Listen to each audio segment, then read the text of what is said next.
We talking about practice, not a game, not the game that I go out there and die for and play every game like it's my last. Not the game. We talking about practice, man. I mean, how silly is that? And we talking about practice.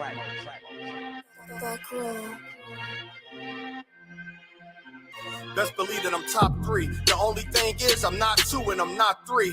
Put me anywhere other than one that is not me. It's beef, we strut a nigga block, that's chopped cheese. No peace, the butterfly sting him, that's Ali. You reek, I teach him with the handle, that's Kyrie. Machines, you hook like a Roman, that's IV. You a sheep, I'ma go, it's a difference, so watch me. You weak, all hooks, no punches, so block these. They mock me, I just show them how it goes. Try to stomach this thug life. They brain got the nose, bandana on the grip. All heads coming out the foe. Connected from Cali to New York, niggas, so let it go. Made for this. Nigga, I eat bars and drink flows, thinking you woke into your third eye peephole. Line for line, this shit too easy, it's like a free throw. Mastered the game too early, this bitch a cheat code. It ain't a game, these niggas lame, say bring a shame. If I'm with an officer, it's a number in his name. We ain't the same, you want the easy pass, tell him change his lane. Shit, I've been through the fire, you can't stand the rain, take an aim. Tell him runner, he can try his best. Drive a car named after me, that's why I'm in the vet. Lamping these niggas once again, and I ain't break a sweat. Number one at everything I do, that's why I'm one west. The Lord is not the God of the dead, so when I die, coming back for my spot, so forever I'm top 3. Just tell him to watch this, janitor with the mop stick. You gonna need a defensive lineman to block this. On point when I bomb shit, 10 for 10, I do not miss. I'm barking with a full bulldog, it is not mixed. They can see that my mind's sick, I don't write, I find shit. I don't like it, then I switch. If I touch it, it's diamond. Tell a bitch that I'm God sent. It ain't because my kicks is built like 5'6", 5'7", is my bitch. Dangerous, high risk. I lose it, get another one. You think I'm talking about a girl? I'm talking about another gun. You hear now? Hey, look, it is what it is now. We don't fuck with the house niggas. We burn the crib now. I'm ahead now. And I hope they can hear now. I don't care if you think it's it, nigga. I don't fear clown. Silences make it sound like raindrop. That's a firestorm. Get the job done in the view and get fired on. If you niggas standing for nothing, what you dying for? If you put real with real, that's how I was born. Walk in this bitch ready for war. I'm in riot form. I want these niggas to see me flex. That's why I am armed. I shouldn't live in the crib, nigga. I should buy a farm to go through this shit so effortless. Best believe that I'm top 3. Only thing is I'm not 2 and I'm not 3. Best believe that I'm top 3. Only thing is I'm not 2 and I'm not 3. Best believe that I'm top 3. Only thing is I'm not 2 and I'm not 3.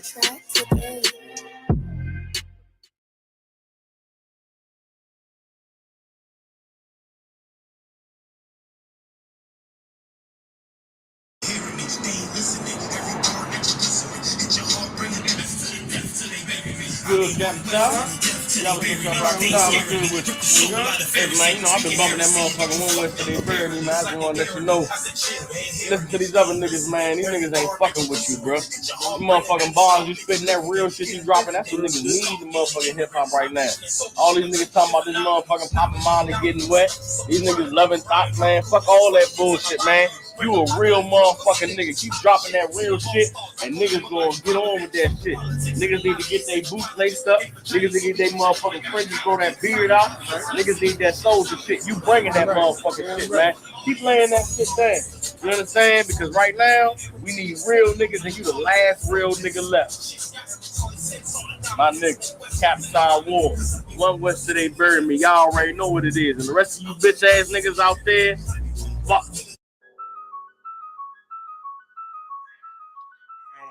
Smoke 7:30, 1 West.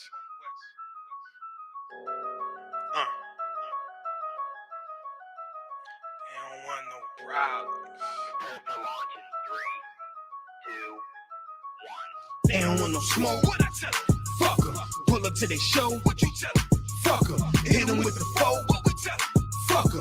They don't want no problem. They don't want no smoke. What I tell them? Fuck em. Pull up to their show. What you tell them?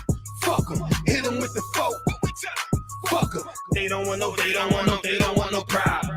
You know my motto is fuck em, that's all I gotta say. Scope on the rifle that'll spot you from a mile away. Still getting women drunk off Hennessy and Alizé. Still with them niggas loading hollow tips inside the cave. Still be on that same shit, but I kinda change with. Multiplying bitches might not see me with the same bitch, but you might see me riding 95 North in the black Mitsubishi 195 horse. Power with no sour, couple bottles there, of course. R.I.P. to all my fallen riders in the morgue. Yeah, you know I got the juice, know I got the sauce. And then Superfly full of fire in the Porsche. I don't need a molly just to pop her out of drawers. Shorty getting naked cause she know that I'm the ball. Ready for that drama, man, I'm ready for the war. If he talking reckless, he don't really love his jaw. Fuck him to the DA, fuck him to the law. Fuck them cause they got my brother stuck behind them bars. Fuck them to the PD, fuck them to the force. Fuck them to the haters just without the intercourse. They don't want no smoke, what I tell them? Fuck them, pull up to their show, what you tell them? Fuck them, hit them with the foe, what we tell them? Fuck them, they don't want no problem. They don't want no smoke, what I tell them? Fuck them, pull up to their show, what you tell them? Fuck them, hit them with the foe, what we tell them? Fuck them, they don't want no problem. We got tons of guns, don't make us use it. Doing something stupid, resulting you being toothless. Getting broad topless in the whip like it's ruthless. Like my girl's chocolate with the chips, so she useless. Always been the nigga that's too big for the Gucci. Long as I got enough from the squeeze in the Thule. Couple extra clips that it scenes from your movie. Step up in the club ready, smelling like a brewery. Then I mix the frankincense, keep the aroma. He brewed fresh to death, you in a coma. Shit, you just a player in the game, I'm the owner. Bitches call me, but for you don't pick the phone up. Niggas talking childish shit, I'm a grown up. New for a while, I'm sick, keep me throwing up. Keep guns on every floor of my house. Yeah, you might make it in, but you ain't making it out. It's kinda like you got a bullseye taped to your scout. It's like you walking through the jungle, but the lions is out. UPK been them niggas, what you lying about? The generals that get a word, I punch you right in your mouth, nigga. They don't want no smoke, what I tell them? Fuck them, pull up to their show, what you tell them? Fuck them, hit them with the foe, what we tell them? Fuck them, they don't want no problem. They don't want no smoke, what I tell them? Fuck them, pull up to their show, what you tell them? Fuck them, hit them with the foe, what we tell them? Fuck them, they don't want no problem. They don't want no problem. Fuck them, they don't want no problem. Fuck them, they don't want no problem. They don't want no.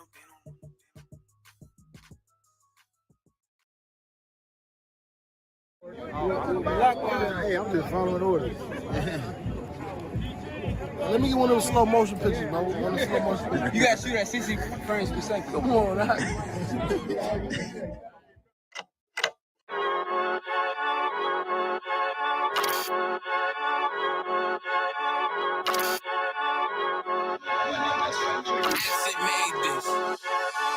They say they wanna hear that raw shit. These niggas claiming that they bullshit. These niggas better move it cautious. Cause if they make the wrong move, it cautious. You see me, they like, ooh, keep on stopping. I'm on my way up and they ain't gon' stop it. They say they wanna hear that raw shit. I'm on my way. Coming up on my bullshit. They see me, they like, ooh, keep on stopping. I'm on my body, real niggas right beside me. Damn right, I brought my army, going up like a rocket, and can't nobody stop me. These niggas garbage, so watch your mouth, boy. Coming all black, slithering house, call me mouth, boy. I'm off the hip like a cowboy. I'm a king, you should bow, boy. Shorty like that, man, you cut up, nothing I can handle. 144 in the booth, going Rambo. Niggas do you dirty like a stick in a bando. So I play the corner like a bum with a banjo. I'ma lead by example. Keep on sobbing, got this bitch off the hand, got the juice, got the drip, about to hit the bitch with the salt. It ain't rap, this is salt. Can't taste a bitch unless you with the coke. They say they wanna hear that raw shit. These niggas claiming that they bullshit. These niggas better move it cautious. Cause if they make the wrong move, it cautious.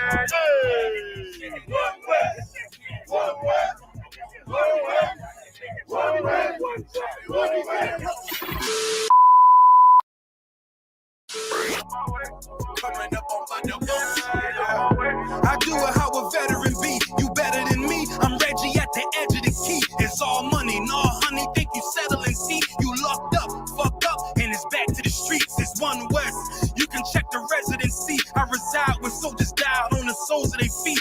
Cause there's death before designer. Ain't no coward in me. Cause I'm cold as a bitch's shoulder. You ain't calling a week. Get the cooking on his beat. Hope you like it well done. Got them killers rolling with me and they all red rum. Got you fucking scared some. Get the banging on this beat till my fucking head numb. Black block, red drum, black and yellow air ones. Homie, you ain't got a vest. I suggest you wear one. Told you niggas we was going up. Doing not talking, now these niggas ain't saying shit. Feeling like a legend in this shit, lil nigga, I'm past veteran. Never feeling third, lil nigga, I'm past second. Guns, I gotta have them all like Ash Ketchum. Shotty break a nigga ribs up like his wife left him. We all stepping, kill you with kindness cause I'm dead nice. That 5'7" put you 6 feet, not talking height. That judge giving out 5, what you doing life? These hands are rude GPS, a mean right. That's mean right, we build different, you know the vibes. And we stamped it authentic, we notarized. I keep a 144 because I know a God. Noah's Ark, you know I'm with animals when we flowing by. We back again, no cap, when I'm with Cap again. Yeah, they said they want smoke until we matching them. Everything righteous, so you know when we get back at them, you get hit up with a K, but no acronym. They say they wanna hit that raw shit. These niggas claiming that they boss shit. These niggas better move and coach shit. They said they make the wrong move and coach shit. See me, they like, ooh, keep on shopping. I'm on my way up and they ain't gon' stop it. They say they wanna hit that raw shit. I'm on my way. Coming up on my divorce shit.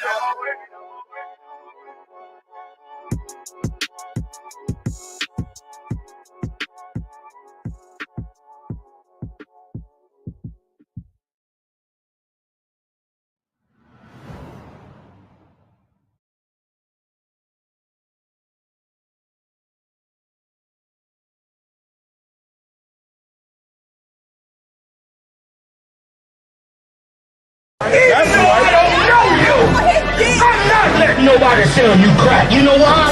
Because I never saw you before. But you a black man like me. That's right. And it's worth something. This is Black Watch with Commanding General Yahanna, the only man to lead blacks, Latinos, and Native Americans. God made man on this earth. The white man ain't make man. God made man. God wants man to obey him. Bringing you real news. You don't need a black man in the White House. You need a black man in every black house. For many years, there's a lot of black people who didn't realize how deep the racism of white America was. You ain't gonna do nothing unless you decide where you gonna stand at with the Most High. This station is now the ultimate power in the universe. Righteous solutions to issues plaguing our nation. Boy, you better wake up and see the power that is within blacks, Latinos, and Native Indians. Join us every Monday from 9 to 11 p.m. Black Watch. Let the show begin.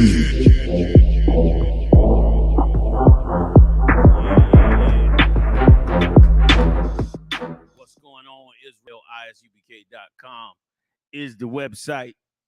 I'm Commanding General Yahanna, man, coming to hang out with you on a Wednesday. Hey, jump in the chat room with me, man. Tell me what you want to get into. I got a couple stories I want to talk about. You let me know what's on your mind, and we'll get to it as well this Wednesday. But I want to open up with a couple quick things. Number one, the Congress passed the bill to raise the age to 21 before you could have an assault rifle.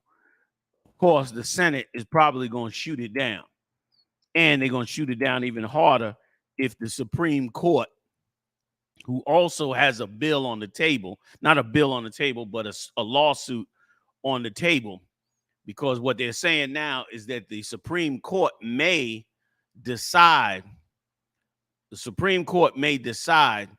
that it's unconstitutional for someone, for any city or municipality to require a reason for someone to seek out a gun permit. Like right now in New York, New Jersey, Maryland, I think DC as well, and a couple of other states, for you to get a gun permit, you have to give them a reason. You have to be like, well, I'm a business owner and I carry a lot of cash, or some other reason that you have to have a firearm, because it's an extra need. But now they bring it, gun stores are bringing it to the Supreme Court and saying that that's unconstitutional because a person has a right to bear arms. So, they're saying you can't just decide, that they have to have a reason. They don't have to have a reason, which means more people will be able to just now walk in New York City and other places and just, get apply for a gun permit and get their hands on a gun. And of course, the governor has already come out and said she will do whatever she's got to do to protect the citizens of New York if they pass that law. You know what I mean? And I'm going to tell you my little opinion of it. My opinion is it's great if they pass that law. It's absolutely great if they pass that law, because if they do not, all they're doing is creating more criminals, man. You're creating criminals because you have a city. Here's what's so dumb about the whole gun thing. You have cities with massive amounts of murders going on in the city, but you still want to take away guns from the law-abiding citizens. Like, you got no plan on how to stop criminals. Please, you got no plans on how to stop a criminal from carrying a gun, but you got all the plans in the world to stop law-abiding citizens from having a gun. That's backwards. You in essence want to have chaos in these cities. Like the cities that people have guns, somebody got to think twice before they commit a crime, because the owners might have guns. Tons of women in the different cities that have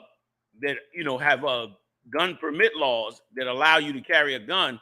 There are tons and tons of sisters carrying guns. Like down in Philly, I mean, man, sisters, every other sister in Philly is strapped. Go down to Florida, all them sisters is strapped down there in Florida. You understand? And other states too, where black people are at. Illinois, out there in Chicago. You understand? A lot of law-abiding citizens got guns and they ain't committing no crimes. But now you take away their guns, but you don't have no plan to stop a criminal, then it's gonna be chaos. Or you asking for people to be victimized. And I could see why this empire would want the criminals to be more empowered. Because by empowering the criminals, they make more money.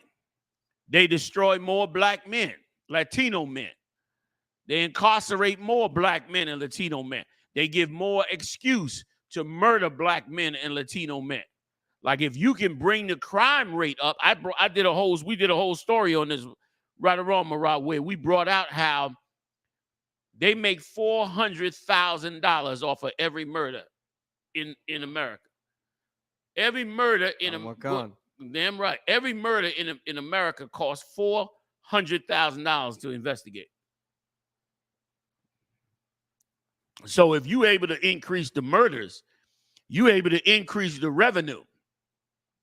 You understand? You can't have judges, bailiffs, court officers, police officers, sheriff officers, U.S. Marshals for the fugitives, FBI agents, state police departments, forensic departments. You can't have money for tanks, money for helicopters, money for drones, money for body armor and SWAT teams. You can't get none of that money if you don't have a need for it. If you don't have a need for it, why would you spend it that way? You need more police cars, more police officers. So if crime stopped in America, the economy would crash. Once again, I'm telling you from biblical proof, that's why everybody, you should force yourself. If you never read the Bible before, you're not a religious person, you done, looked at God like a joke because of what you saw in the Christian church and other religions, you should go back and look at that Bible, understanding that the people in it are black, and you should go back and say to yourself, give me the parallel between the world that I'm living in now and the world and the societies that went on in the past. Because you know what a big problem is with blacks and Latinos, Marat? A big problem with blacks and Latinos in this country is you think that the world that you live in is just a world that's out of control, that this just happened, that things just went this way because of the internet and this and that and the other, when all of this was planned. All of this was orchestrated. You was pushed into the life that you in. You was cajoled and seduced to be on drugs, to be a drug dealer, to murder, to kill, to break up your family, to abort your baby. You was pushed this way. It was designed for you to not be educated so you could do the menial jobs that society has to offer. This was done on purpose. And here's why. Because history has been the best lesson to both this country and all the countries around the world. History has been their best lesson. And what history? Not the history you learn in school, but the history of how they built and controlled so many empires in the past. That's studied in the top universities. It ain't studied in your school, but it's studied in the top universities.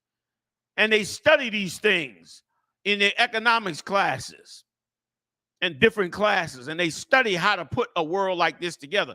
This is what you need to understand. If I could, Marah, that the founding fathers of this country were Masons. And at the core of Masonic teaching is the understanding of the empire of Egypt. And it's so important to Masons to understand this on the higher level. I ain't talking about necessarily you Negro Masons. You Negro Masons, you in the secret society, and you really don't know how great you are. You think because you become a 33-degree Mason, you on a level. You don't even know what's going on. The point I'm making is this. You living in a society where they have founded the country with a purpose. This empire was founded with a purpose. The purpose was to recreate the amazingly powerful Egyptian empire. That was the point that those Masons worked on. You think George Washington and them were fighting for independence and battling for power just because, you know, it was the right thing to do? No, they were all Masons, man. The same with the rest of the ones that signed the Declaration of Independence and the ones that signed the different bills that made them a free country. This country was founded on the idea of recreating Egypt, man. Now, I ain't talking about pre-America 1776 independence. Before that, this was just an extension of the British Empire, whom they were building up, as you can see, all over the world. They just had the coronation, the 70-year coronation of Queen Elizabeth, who've been ruling since the 50s. You understand? And they got a saying about Britain that the sun never sets on British Isles, meaning their empire is so vast that wherever the sun comes up, wherever the sun goes down in the world, the sun come up somewhere on some place that they rule. So if the sun go down over here, they saying there's some place on the other side of the world that we rule, that the sun is coming up. And when the sun go down over there, there's another place in the world that the sun come up that we rule. So that's what that means. The sun never sets on British Isles. Meaning they got so much power and territory, the sun never sets. But that was the empire for then. Then what happened is these Masons who had their secret societies got together and fought off the British to become independent. And once they became independent, they set out to build an empire that was an exact duplicate of the Egyptian empire. That's why you got the monuments, Washington Monument. That's why you got the different memorials, which are basically Egyptian temples. That's why you got the House of Congress, which is really a pyramid, you understand, but just with a dome top. You got all of that because they mimicking Egypt. This was by design. And you got to understand that to understand the world you're in, so you can begin to come out of the world you're in and go in a different direction. So they passed the law, but of course, this law is probably going to be shot down. The Senate is probably going to shoot it down because they cannot stop crime in this empire. The Egyptians were the first empire in the world to have a police department. America came back and mimicked the Egyptian empire. The Egyptians had a police force for the slaves, which they called workers. God called them slaves. That's where all the confusion is at. Everybody, there's no history that says that there were slaves in Egypt because they didn't call them slaves. Just like America don't call you a slave, just like you brainwashed to think you're not a slave. You get up every day, go to work, make just enough money to pay your bills, and he raises that up every year. Raise your taxes, your mortgage, your utility bills, your gas over through the roof. He raises it up every year for rich stockbrokers to get paid because you're a slave. You was never meant to be a part of society, which led you into crime, which they already knew you was going to go into crime because the slaves in Egypt went into crime because they couldn't feed themselves and take care of themselves and had to work for such low wages. So they went into crime. And that's why they created a police force in Egypt. And the same over here. Did the same thing. So they ain't going to shut them gun laws down because they need crime. You need a lot of crime. You need a lot of crime to keep this money going until they can make a transition. The transition they're trying to make now, it's all planned. The transition they're trying to make now is to get automated. They want to put you out of work so they don't need you no more. They try not to need you so they can go on and do what Adolf Hitler did to the slaves he had. What the Assyrian Empire tried to do. What Egypt tried to do. What every empire eventually has to do. Every empire eventually has to get rid of the slaves because the rebellions of the slaves will keep going on and on and on. And at some point, they realize when they get rich enough and powerful enough, and in many cases become the #1 superpower, they turn around and decide, okay, now we have to divest from the slaves, find a new way to keep our economy up so that we can get rid of the slaves in whatever way we need to do it. So that'll be next. Give me that Taco Bell story. I'll give you an example of it. This is how they're working to get rid of the slaves. Good, Marah, whenever you're ready. Please. If I could, sir, I'm about to just switch it to the main screen. Do your thing. Yeah, quick one. Paul Green said, and the prisons is big money maker and free labor. Boy, Paul, you so right. You so right. It's big money. It's big money. You heard the story. I don't know how true it is, but they said that the vice president, when she was in California, that she would not let prisoners out of the prisons who had already been proven to be innocent. She kept them in there anyway because they would have destroyed the economy of California. So what you're saying is true. And once again, we so blind. Our black leaders, man, you know what I'm saying? Like one thing you can count on from the Israelite School of UPK, we're going to always tell you the truth about who among us is your real problem. That's what we're going to tell you. Like I understand other brothers talking about this guy snitching and this guy working for the feds and all that, you know, is issues and problems. But ain't no problem worse than them Christians that's ruling over you. Them ones that go to church and holding political office or got influence over political office or financing politicians. Those the worst among our people, man. Because they know what is going on and they're blocking the way.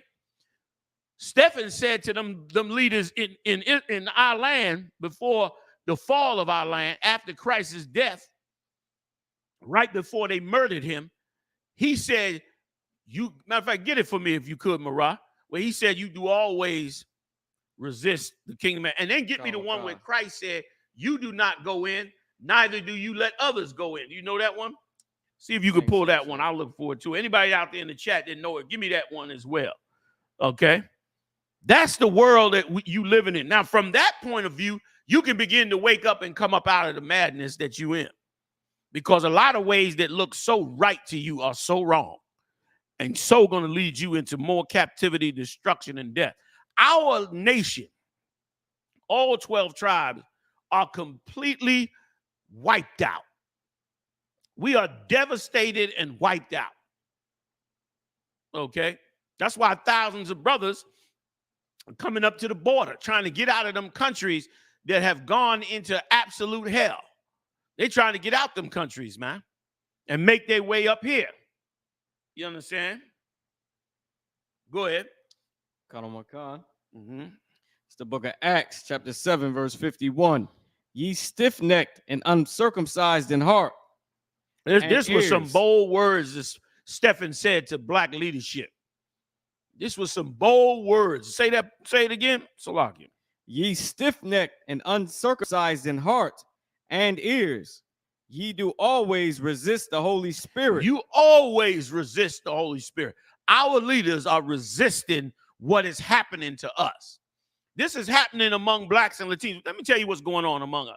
What's going on among us is we trying to figure out what is going on with us that's making us kill each other all over the place. What's making us stay destroyed? What is the problem? What is the avenue? What is to be fixed? This is what's swirling around among us. And our leaders, they resisting that spirit. They blocking that spirit. They don't want that to come up inside you. They didn't want Moses to go up in there and tell Pharaoh to let the Lord's people go. They was resisting the spirit of the Lord. And that's what's going on now. They resisting it, man. And this man know it too. He knows it, and that's why he's going to make a move to try to eliminate you from being the base of his economy. Of course, it's not going to work, but he will be attempting to do it real soon. He got a whole idea of how to change this society around the world so that you no longer need the slaves. And he'll do it in a way that'll make you think it's noble, that it's righteous, that it's for the benefit of everybody. But it'll really be to get ready to eliminate you from off the face of the earth. You got more, Marah? As your fathers did, so do ye. As your fathers did, so do you. We have always had a portion of our people that were among us that were traitors, man. That were traitors against us. Go ahead, Marah. You was going to say something? There were always on the side of whoever was oppressing us. Whoever was oppressing us, they were always on that side. Go through the Bible. In that Bible, you will find out that all the brothers that were with God were the ones who were on the side of God's people when the slave masters or the oppressors was out to kill God's people. There's a theme throughout the Bible. That's another thing these Christians don't teach you, man. The Bible got a complete theme to teach and educate you on the spirit of what you should be in when it comes to your interaction with the other nations around you, man. What you should and shouldn't do. It's all through the Bible. Damn near every prophet that came through that Bible was a killer. And he was a killer because he was on a mission to try and deliver his people out of the hands of the slave master. He was trying to get them away from the slave masters, man. And that theme goes throughout look at all of them, starting with Moses. Came up against the Egyptians, man. Gideon came up against the Midianites, knocked their statue over, fought to get the children free. Nehemiah went into Darius, got permission to take the people back to Israel, had to fight the other nations to get into the land. King David had to slay the Philistines and had to kill us. Our tribes, the Benjamite tribes and others, had to kill us and had to fight the Philistines to get them the hell out the way to get us back to our nation. That's the whole theme in the Bible. Christ had to come up against both the black leadership, the Sadducees and Pharisees, and the Roman Empire. And that's what men of God are supposed to do, not go out physically and kill them. We ain't in that time. I'm not telling you to do that. What I'm telling you is that you have for so long been taught that the world you live in is just a world of chaos and nobody knows what. It's a perfect plan and theme that they are doing, and there's a perfect plan from the Lord on what we are supposed to be doing.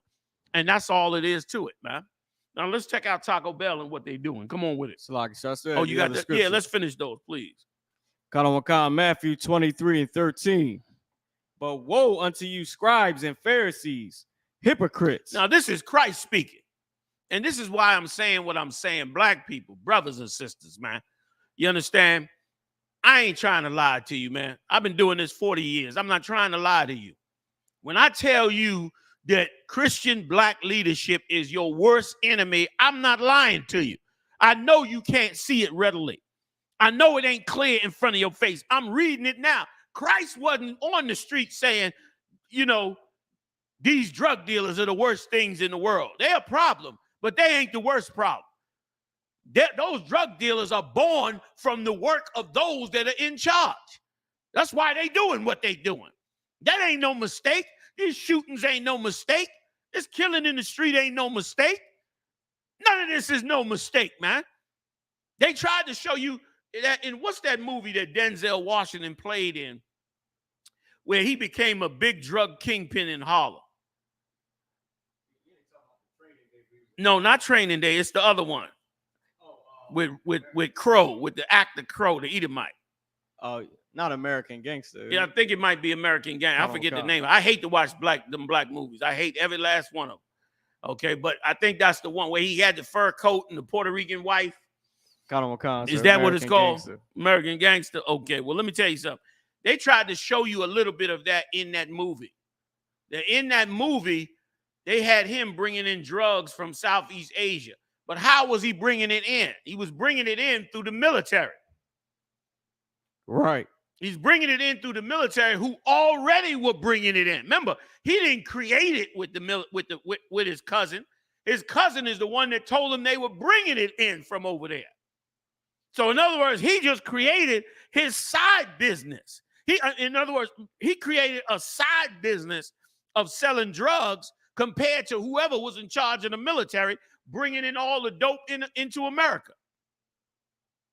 They was bringing it in. They showed it in the movie. They was in military hard. They had the whole thing organized. Boats, shipments, drug dealers from over there. They were all working together, shipping drugs into the United States. He came in and got a piece of the action.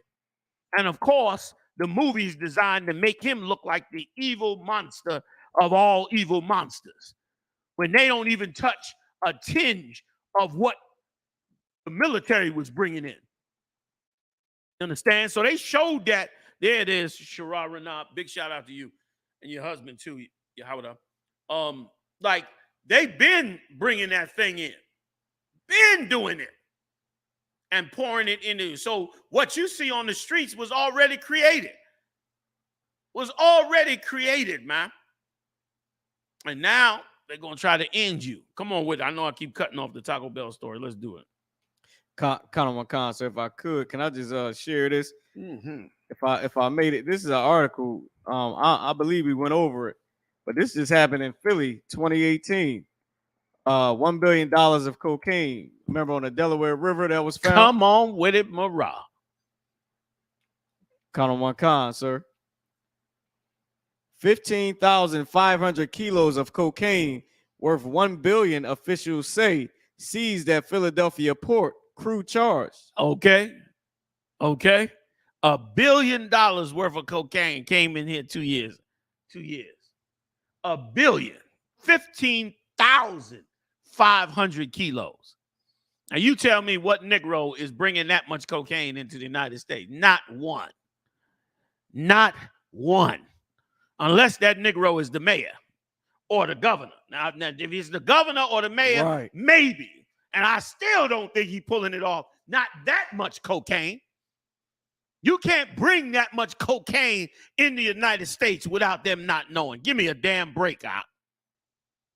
Give me a break. 15,500 kilos of cocaine worth $1 billion into the port of Delaware. I see how certain people get in high political offices. You understand? So don't tell me, man.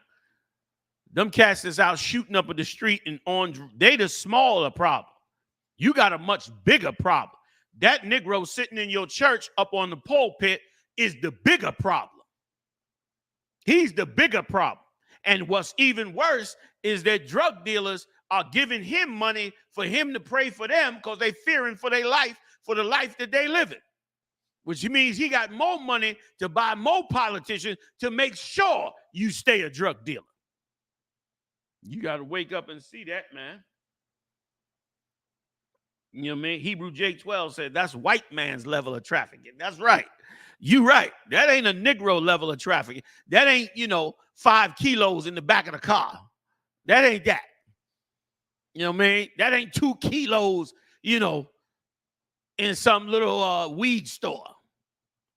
You know what I mean? That ain't that. That's a whole nother, and that's one ship. That's one ship. Go ahead, Marah. If I may, sir, who went to jail? Nobody. Nobody. They say they charged day. the crew, but who the hell knows? You understand? And here's what I want to understand. This is what I want to understand. The Similac ran out, but the cocaine didn't.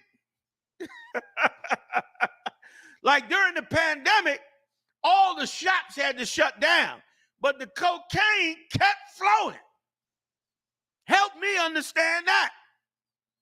Remember, after the pandemic, all the oil tankers was backed up outside the ports. Remember, they said all the products couldn't get in the country because they didn't have truck drivers and they couldn't get them off the docks. Ain't near Negro that was on cocaine said, I'm going through withdrawals because the plug ain't got no more dope. Ain't near nobody say that. Come on, Marah. People lost jobs during the pandemic. Yes. We did not hear of one drug dealer that missed a meal. Yes, not one. Not one. Them Nike sneakers was flipping off the shelf like nothing never happened during the pandemic. Hell, I think a few of them sneaker stores might have stayed open like essential workers. I'm not sure, but a few may have stayed the hell open. So, man, we got to look at the real issue. And the real issue is we are oppressed under a society that has orchestrated this entire oppressive system, man, and have made us a slave to them and the other nations. Let's do time. Well, you holding something else? Can I pull this one if you don't mind? Go ahead. Please. We're in the book of James, chapter 2, verse 6. But ye have despised the poor. Do not rich men oppress you, right, and draw you before the judgment seats. Right. Rich men oppress you and judge you and drag you before the judgment seats. Go ahead, Marah, please. If I may, sir, Please. Bubba Kashaw. It's so funny how you said the 5 kilos in the back of the car. You go to jail, you die for selling cigarettes, choke to death. I mean, you can't be a drug dealer. The oppressor, he lose $1 billion worth of cocaine. They charge the crew. Nobody even hear nothing about it. It's 2022. No, we don't know who went to jail. We don't know what happened. But I know who went to jail over a bag of weed. I could just ask somebody. Right. I know who died over a pack of cigarettes, man. You're right. Where was the big State Department investigation? Why wasn't it labeled terrorism to bring 15,000 kilos of cocaine into the United States? Why wasn't it a national homeland security meeting? Why wasn't it all over CNN and Fox News? You understand? Why wasn't new laws passed on port security and searches and seizures on port drugs and you know what I'm saying? Where was we found 15,000 kilos. And where is the 15,000 kilo? Did they burn it? Did they bury it? Did they pour it in the sea? What happened to the 15,000 kilos? Come on, Marah. I don't know what the crew members look like that they charge. Damn, not even pictures, no mug shots, no what country they came from, what's the connection? Was it Colombia? Was it somebody else? Did it come out of Asia, Italy? What? Nothing. 15,500 kilos of cocaine. Okay? Nothing. S. Ross says, Salakia, sir, it wasn't a crime. It was a business transaction. I concur with you, S. Ross. Right. I believe you. You are right.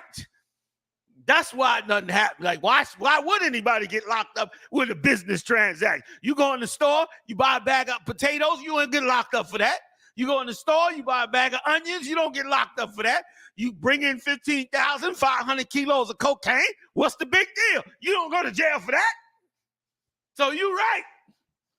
It's ridiculous, man. So we got a bigger problem. We got a bigger problem. You want to stop mass shootings and niggas shooting each other in the hood? It's real simple. It's real simple. See how many niggas grab a gun and go shooting and killing and chancing time in the penitentiary if you ain't got no if it ain't no money in it. See how many killers you got there.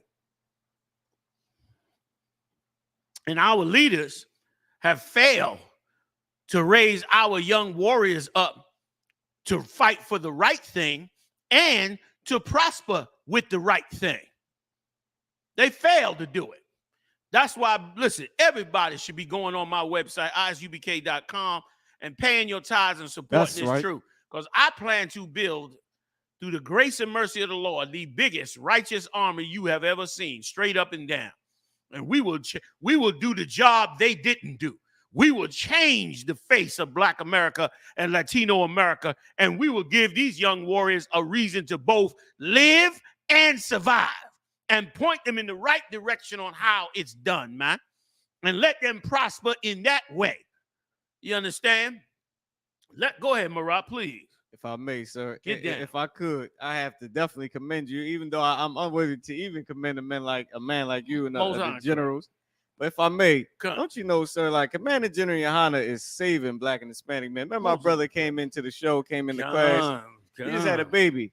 I called him and said, man, what's going on? He said, yeah, the baby just came here. I said, oh, man, what's going on? What you name him? He said, I named him Israel. Oh, snap. I said, what made you name him? You know, what made you do that? He said, I don't know. I just couldn't shake it. He said, wow. You know, he said, it just stuck with me. Wow. I said, man, you know what? If I may, sir, like the truth. You came in here one day. One day. Few hours. Wow. Grace and mercy. See, that's what I'm saying. You can't tell me nothing in your church, man. You cannot tell me nothing. You failed Black men. You failed Black families. You failed Black families, man. This brother walked in here one day, spent a few hours with us one day, named his child Israel. Said he couldn't shake it. That's what we need, you know what I mean? You know what I mean? Nah, man, nah, T. Curry, nah, you ain't getting old, man. You getting better, man. You understand? You getting better. Let me tell you something. When you come in the truth, no matter how old you are, you're going to find out that the truth makes you young anyway. The truth makes you young because what the truth does is it sheds you from so many things that make us old, starting with bad food. You eating abominations, that shit make you old. You understand? The drugs, the cigarettes, the lifestyle. You understand? The different things we do. When you come in the truth, you start to change your avenue. Big shout out to TITHES. You understand? Like you start to walk in a different direction and it revitalizes you and keeps you young. And you flooded with young men and young women that keep you young anyway. You know what I'm saying? So you know, it's a beautiful, beautiful thing in the body. And remember, the Lord understood us as a human being. He made us. So he made you to be in the world of Israel, not to be a slave in America. Them brothers back then, man, lived for hundreds of years because they was in the right spirit and had the planet in the right spirit. So the more we come into the truth, the more we get revitalized and stronger and better and all of that greatness, man. So now you got a lot and you got a lot of experience being in the world to add to these brothers, man. That's why Christ said, he that loseth mother, father, sister, brother shall gain 100-fold. You come in this truth, you're going to get 100 sons. You're going to get 100 brothers. You're going to get 100 sisters. You're going to get 100 wives. You're going to get 100 mothers. You're going to get 100 of all of that in the interaction with your brothers and sisters, man. That's how it's supposed to be done. That is what this book is all about. Let me tell you something. Understanding the Bible, man, you can't. I'm an egotistical fool, man. You can't tell me nothing because I look at the Bible and then look at this world and I'm like, this is a clown world. This ain't got nothing. This ain't nowhere near on the level that these brothers and sisters was on as we was coming up in this planet. And forget about it, what it's going to be in the future. That's why Christ said, no, it hasn't come into the minds of men what the Lord have in store for us, man. Like, man, righteousness, there's no limit to how beautiful it is, just like it's no limit to how wickedness can be. Like, every year we wake up and we in a more wicked kingdom. And when you think it couldn't have got no more wicked, it get even more wicked the next year. So righteousness could do the same thing. Righteousness could grow and compound and build and be great, just like wickedness was. Because for sure, Christ is saying he going to do it. And we're going to help him do it. We're going to be, just like he said, his battle axe and weapon of war. He said, thou art my battle axe and weapon of war. So, yeah, man, we're going to rock this out to the gray hairs in the grave. You know what I mean? Or the kingdom of heaven, whichever come first. So, yeah, man, T. Curry, you know what it is. Damn right, warrior. Damn right. You know what I mean? We getting it on. And that love got to be among us, man, on all levels. I pray for the power every day. I pray the Lord give us that power. I want to raise the dead. You know what I mean? Because y'all ain't fooling me. I'm gonna think the impossible. Why not? Because certainly I'm in a world of complete wickedness. So righteousness is way up there somewhere. I'm shooting for the star. I ain't gonna limit myself on nothing. Don't tell me we cannot get the power. Christ gave it to them disciples back then. How you know we can't get it? By standing on what we standing on and doing what the Lord said and following them laws, statutes, and commandments, man. That could happen. So I ain't slow on it. I know y'all ain't slow on it. But we're gonna make it happen, man. So, you know what I mean? Those that don't believe, they clowned us, you understand, in the conscious community, talking about y'all waiting for imaginary Jesus to crack the sky. Well, while we was waiting, we watched the whole conscious community fall apart. While we was waiting for him to crack the sky. Like, y'all looked at us like we was archaic, didn't know what we was talking about. And we sat up there trying to tell you we did know what we was talking about. And that worshiping them dead bodies y'all worshiping wasn't going to get you where you had to go. And sure enough, as this place got more evil, you didn't have what it takes to sustain yourself. But we did, which is why we still here and stronger and mightier than ever before. And the Lord going to make it even greater. Man, we're going to change the hearts of so many cats that you're going to think was diabolical. Marah, brother, come right up in here. This is a cat straight. He told us his resume. He's straight out them streets. And he came up in here, man, and we broke this thing down to him, man. He said he named his child Israel. So don't tell me it ain't no limit. I know this much. Listening to you dumb, stupid Christian preachers, I know that is definitely not the avenue to get it done. Listening to you black politicians, I know that's definitely not the avenue to get it done. So if we're looking for the solution and looking on how to fix it, I know that ain't it. Because it ain't worked before, and it done set us back 10,000 times. Sisters killing hundreds of thousands of babies in the abortion clinic. And let me tell you something. All of it is fear of failure. Women killing babies, brothers selling dope. All of it is the belief that you're going to fail in life. And you believe you're going to fail in life because your slave master constantly is reminding you that you're 2 inches away from failing. Constantly reminding you. You turn on the damn TV. The IRS is hiring debt collectors. Make sure you come in and pay your IRS bill. Utility bills are going up. Gas prices going. Like every day you being terrorized that you're not going to make it in life. That you're not going to survive. That you never gonna have the life that you would have dreamed to have. So in that terror, some brothers and sisters turn to the evil. Some sisters say, I'm gonna kill that baby because I can't take care of him. Listening to a lie. Some brothers turn around and say, I'm gonna go out and sling these bags because I ain't got no college degree. I can't make it out there otherwise. That's another lie. If you build your brotherhood and sisterhood, you could change every damn thing. Them lies got you deep. Now, ain't nobody going to admit it. Ain't no sister going to admit it. Ain't no drug dealer going to admit it. That deep down inside, in the back of his mind, in his subconscious, in his soul, that is fear of failure. Fear that their life will be wasted away. And I understand that fear. The problem is faith is how you battle that fear. Real faith in the God of the Bible, the nigga God.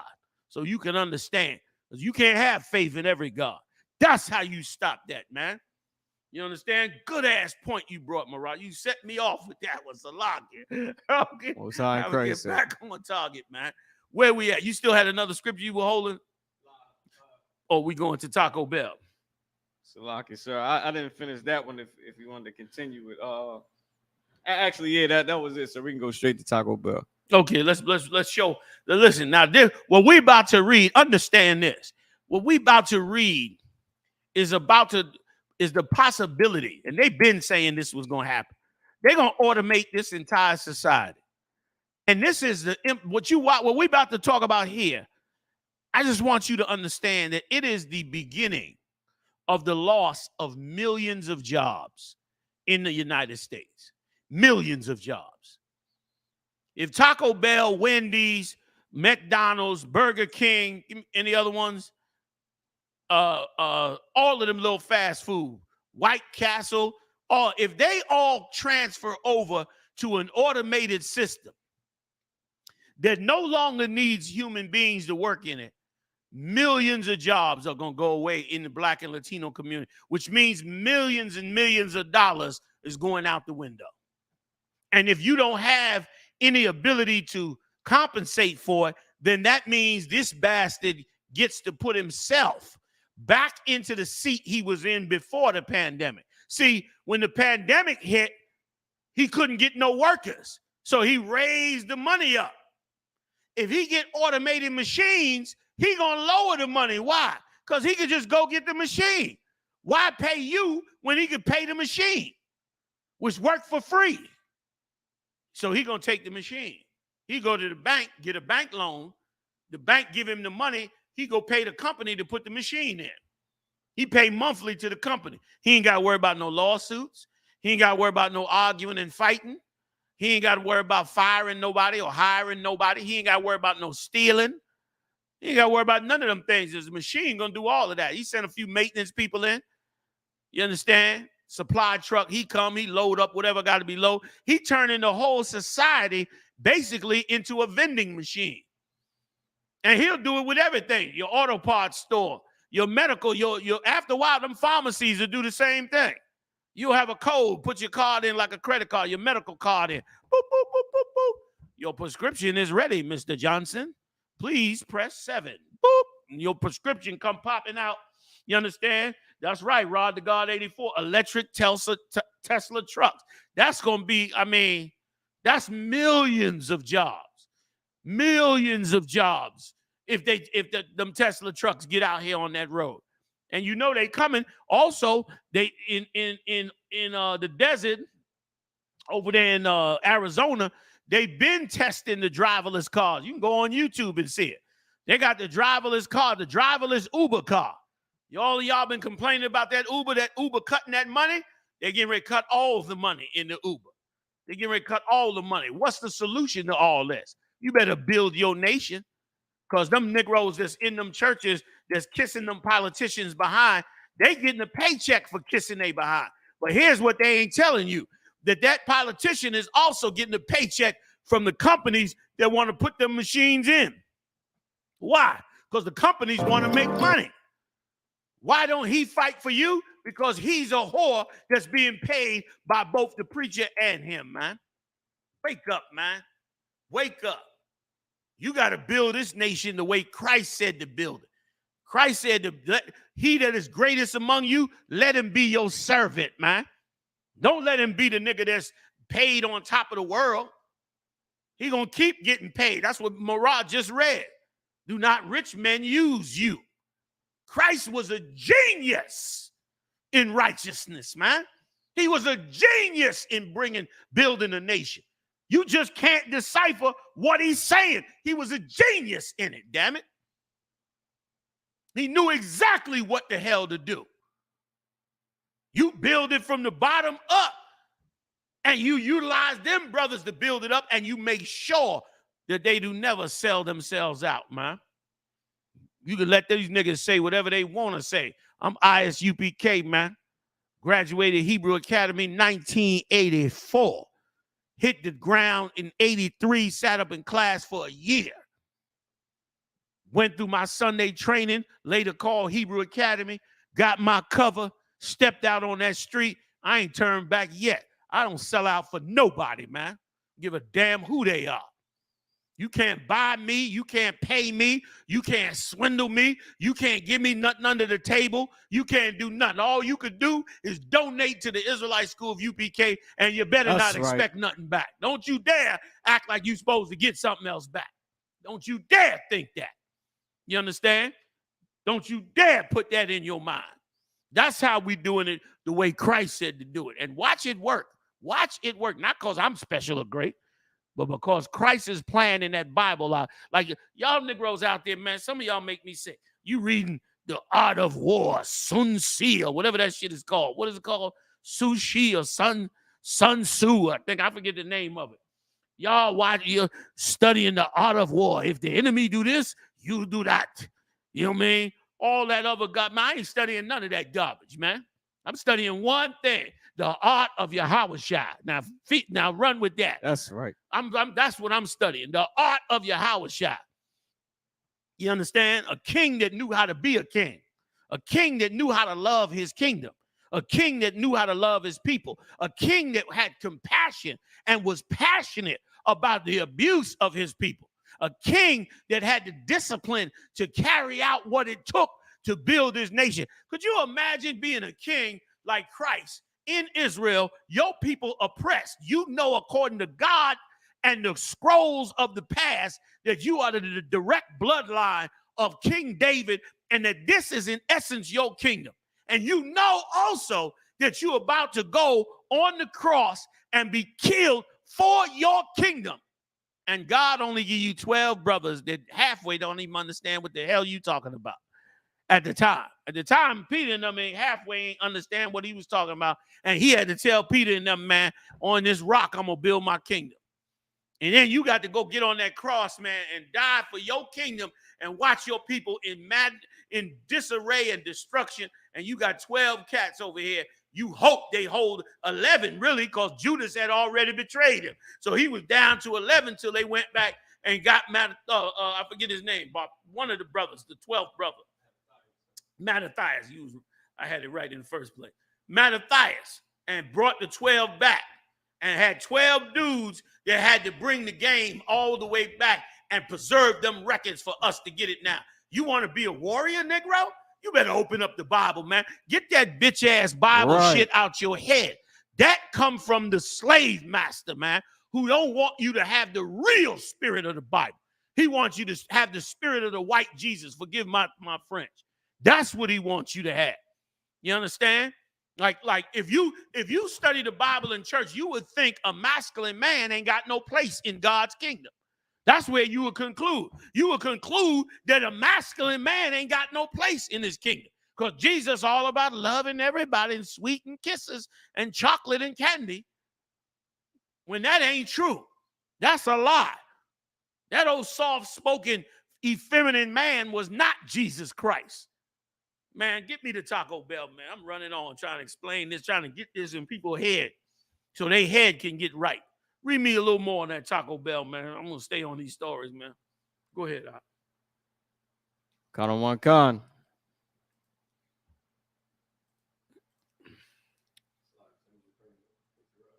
Come again? Please. Count on one con. Automated and futuristic. Taco Bell Defy opens in Minnesota, inspiring reactions and memes. A new Taco Bell restaurant opening today in Brooklyn Park, Minnesota, has shocked and excited fans of the fast food brand and observers of modern culture. The Taco Bell Defy has two floors, 4 drive-through lanes, and no indoor dining. No indoor dining. That's the end of that. And there's a reason for that. Keep going. A new Taco Bell restaurant, Salakia. Here we go. Beloved menu items like Baja Blast or the recently renewed Mexican pizza are prepared upstairs and then sent down to the drive-through in a series of tubes. In short, a customer coming for tacos will never need to lay eyes on another human being.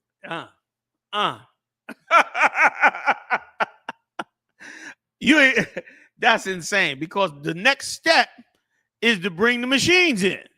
But they got to first get you used to not dealing with a customer. See, if they go straight from custom, you know, dealing with a human being to an automated system, you're going to be mad because you ain't used to that. Especially if you got to change your order or something, you're going to be mad that you got to deal with this computer instead of dealing with a human being. You can be like, where's the manager? You know what I'm saying? They know this already. They know human being. So what they do is they started off by letting you not have contact with the humans, but you'll still be able to talk to them on the intercom. You'll still be able to say, no, I ordered fries with this. And the human will be able to say, okay, you know, I'll take care of that and send it down. But after a while, you're going to have to tell the computer, I ordered fries with this. And the computer going to say, let me check your order, Mr. Johnson.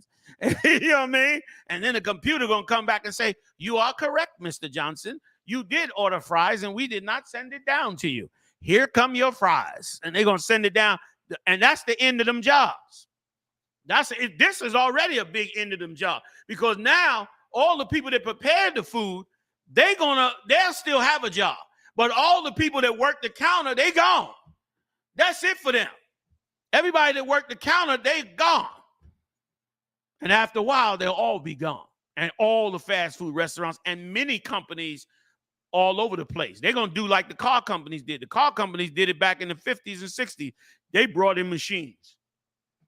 They couldn't completely bring in machines, but they're going to eventually bring in machines.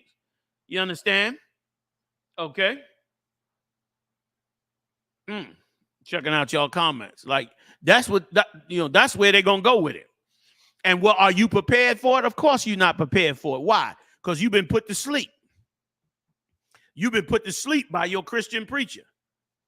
He in there full of gayness and full of, conflict. And them preachers teach your mama how to constantly be in conflict with other people. Them churches don't teach no conflict resolution. That's why your sons grow up emotional and with no conflict resolution skills, because they learning it from their mama, who got no conflict resolution skills, and she's in a constant conflict with him. That's why the Lord said that a woman was supposed to be a certain way. Marag, give me a scripture on the women. One of the ones where he said, a quiet woman. Give me a quiet woman. Like, certain things are not taught in church. The opposite is taught. Let me tell you something, Ma. The birth of the loudmouth woman was started in church. Women wasn't loudmouth and rude and nasty like they are now. That started in church. It started with them. And it started almost like they was serving God. Like, you know what I mean? Like they had to bust out or something to serve God, when it was an evil, evil thing. Like I always bring this up. One of the most evil things that I have ever seen in church was that whole play, Woman, Thou Art Loose. That thing right there was an absolute evil, demonic play, because they wrapped the woman up in sheets. Many of y'all know about it. They wrapped the woman up in a bunch of sheets, and they sat up there with a microphone and talked about every evil thing a man could do to a woman.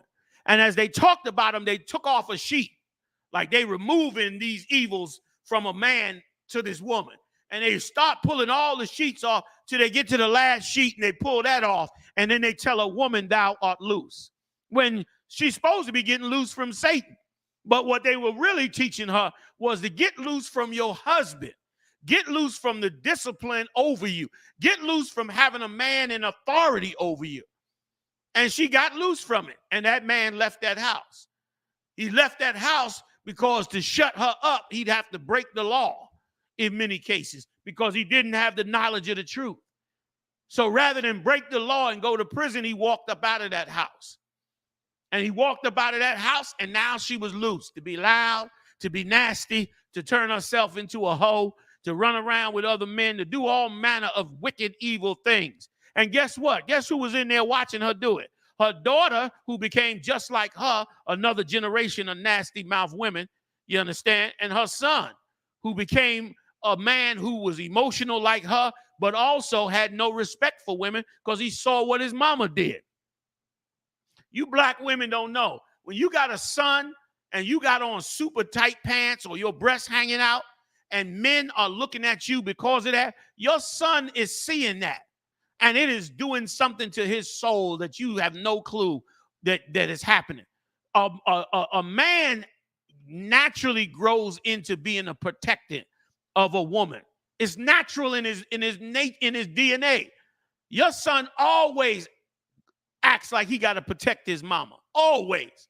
He grows up like that. It's natural. And when you put yourself out there, you make that boy feel more vulnerable. You make him feel less in control of his feelings when it comes to protecting his mother. And he grows up learning that to relieve that stress on him, he got to not care about a woman. You don't understand the things that this beast have given you permission to do and the implications that it has. And then he turns 16, 17, and the first bad relationship he had, it reinforces what he saw you doing all the time.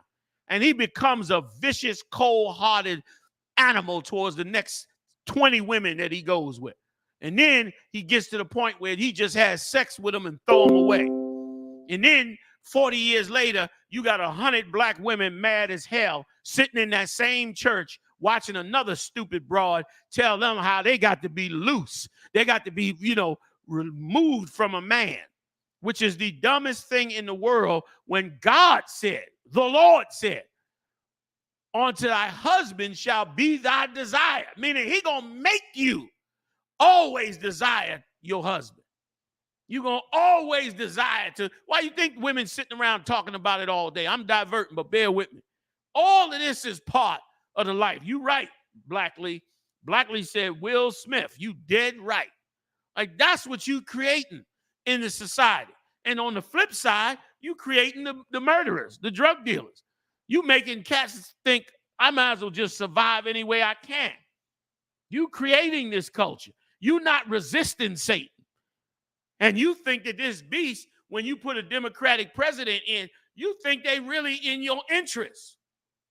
And they in the interest of the banks, man, and the corporations. You the slave and don't know it.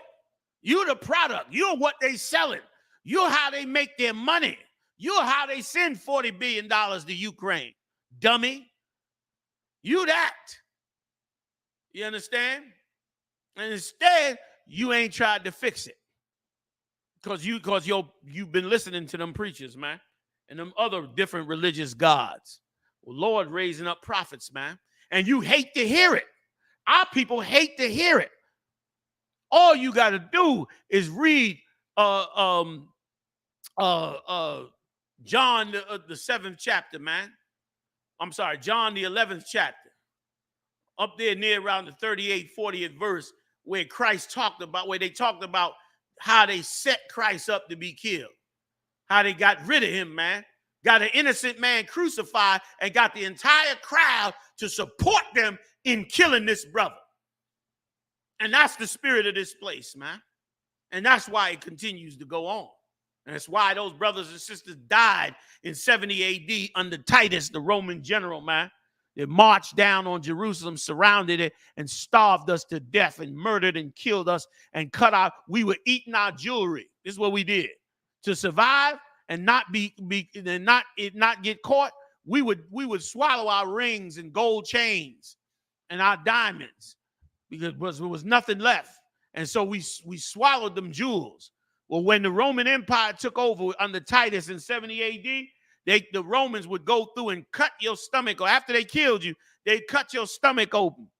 And they'd use a cow skin, a pig skin glove. And they'd reach down in your stomach and dig your guts out to find the diamonds and the gold. It was regular practice. The soldiers did it. That's what happened to us. And they'd go and dig inside you and find your leather belt, your leather sandals, because you ate that because you were so hungry. Sometimes they'd find pieces of your baby that you ate because you were so hungry. And the people that didn't want to listen to Christ didn't believe that could happen to them, man. That's why even Philip went to Christ and said, look, Lord, look how they built up the temple. Christ was mad that he said it. Christ said, man, are you crazy? One stone ain't going to be left upon another here. He was trying to let him know, man, you better pay attention. One stone ain't going to be left upon another. They're going to destroy this place. That's what he was telling them. I'm here to tell you. They're going to destroy the Black and Latino community. They're going to destroy you, man. They're going to destroy you in this empire. You better wake the hell up. This is the end of the world. Your king, Yahushua, a black man, said, it shall be a time of trouble like none other on this planet, man. Paraphrasing. Y'all know the scripture. That's what's coming. And you, like Paul said, it's high time. What manner of man should you be? You got to make the can't nobody else make you get right. You got to get right. Can't nobody make me do right. I got to understand why it's important to be right. It's got to be valuable to me. I understand if you had $100,000 on the stock market and somebody came and told you the stock market is crashing next week, you'd get that $100,000 out of there as fast as you could. So you need to understand why I'm telling you these things I'm telling you, because guess what? You about to lose your whole savings, meaning you about to lose the world that you've been living in, that you've been believing is righteous because of how powerful it is. It's about to be horrible. You understand? It's about to be horrible. They got the next pandemic coming around the corner. I told you they called it the Delta. They already got a name for it. It ain't even here yet. They know it's coming. They know the mutations is coming. So they got the Delta coming around the corner. They scrambling, trying to solve every way to not let it go down. But the Lord gonna let it go down. Everything evil that you could imagine is about to get unleashed in this kingdom, man. Let me come up off of any more on that story out with the Taco Bell. We got a video of the actual location. Let's kind get of a that. con. Taco Bell just opened up a new restaurant in Minnesota, and it's unlike any other. It's called Taco Bell Defy, and it's all about speed and efficiency. It's 2 stories and has 4 drive-through lanes, but Taco Bell just opened up a new restaurant in Minnesota, and it's unlike any other. It's called Taco Bell Defy, and it's all about speed and efficiency. It's 2 stories and has 4 drive-through lanes, but the coolest thing about it, in my opinion, is the vertical lift. Unofficially, I would call this thing the food tube, though. You can walk in and order on the kiosk. You can order at the drive-through old school style, but now at Defy, you can also order on the app and just scan your QR code when you pull up. This place is gorgeous, it's innovative, but most importantly, it's open tomorrow. So if you're in the Minneapolis area, go check it out. Taco Bell just... That's the future. You know what I mean? That's the future. More jobs lost. You know what I mean? And we deserve it if we don't have our own taco places open. Imagine that. They done built a multi-million-dollar corporation off of the Mexicans' food. Listen, and humiliated them for the first 10 years with that dog. That little dog they had running around, Toquere Taco Bell. They represented a Mexican like a Chihuahua dog. That's what they were doing. They made the Chihuahua the mascot. Humiliated our I.S.U.P.K brothers. Humiliated them, just like they did the Gadites with the football team. Humiliated them as well. And you walking around dumb and stupid, talking about God love everybody. You a fool. Talking about I don't hate nobody, man. I love all people. All people don't love your dumb ass. All people don't love you. They robbing and raping and just grinding every bit out of you, man. Go to any city in America, man. Black men, Latino men walking around in the gutter downtown. Every city. I ain't never surprised. I don't care where I go. I went to the district this weekend. Big shout out to General Kabbalah Mav. I meant to tell General Q showed me some hospitality that was on a level. I told Q when he come up here, man, to see me, I'm rolling out the red carpet for General Q. Big shout out to General Q, man. I appreciated that hospitality, man. And the salmon was insane. That's all I'm gonna say. The salmon was insane. You understand? So I had a good time, man, with General Q, man. We kicked it, man. All the brothers that I got to see down there, you know what I mean, was beautiful. You know what I mean? So, you know, every city you go to, I went to DC. Sure enough, downtown, brothers in the gutter, destroyed. Go to any major city. In the gutter, destroyed. You're going to see more of it. It's going to be families after a while. He showed me tent cities in downtown Washington, D.C. Excuse me, richest empire in the world. And you got tent cities and people out there, they living on the street. No, nothing on their feet, none of that, man.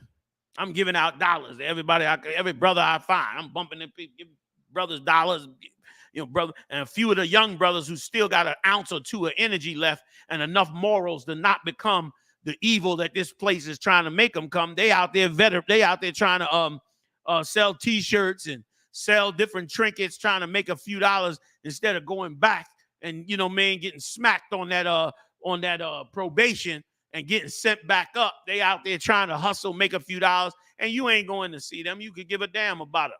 You understand? You want to go to the mall and all of that. And that's why the corporations got all your money while your brothers starve. The warriors that you need, the security, you need security in school. You got millions and millions of black men that's just as bad as they could be. You understand? They bad as they could damn be. If they ain't bad, then why the white man got them all in his military fighting every war all over the damn world? But you don't got none of them working for you in the middle of the goddamn hood. Your priorities is backwards. Your preacher's a damn liar, man.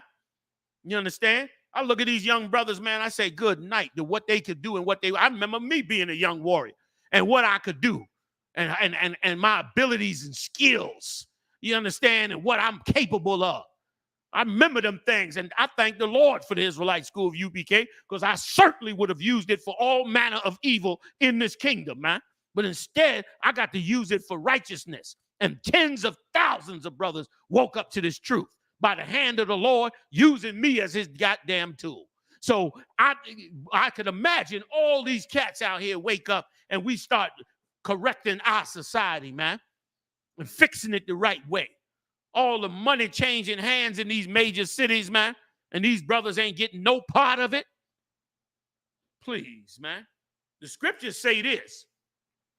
I'm paraphrasing. The scriptures say this last one, go back to it.